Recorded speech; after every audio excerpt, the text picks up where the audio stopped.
హైదరాబాద్ లో మరోసారి భారీగా డ్రగ్స్ పట్టుబడ్డాయి.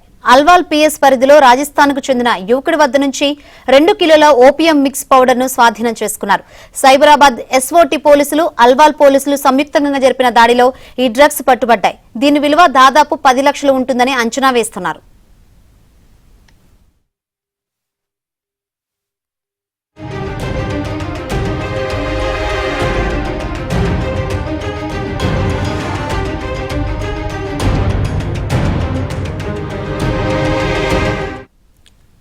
మరోవైపు మేడ్చల్ జిల్లా దుండిగల్ పిఎస్ పరిధిలో 3.8 కిలోల గంజాయిని స్వాధీనం చేసుకున్నారు. ప్రీమియర్ ఇంజనీరింగ్ కంపెనీ సెక్యూరిటీ గార్డుగా పనిచేస్తున్న ఒడిశాకు చెందిన యువకుణ్ణి పోలీసులు అదుపులోకి తీసుకున్నారు. సైబరాబాద్ ఎస్ఓటి పోలీసులు, దుండిగల్ పోలీసులు సంయుక్తంగా నిర్వహించిన ఆపరేషన్లో భాగంగా గంజాయిని పట్టుకున్నారు. దీన్ని ఒడిశా నుంచి తీసుకువచ్చినట్లుగా పోలీసులు అనుమానిస్తున్నారు.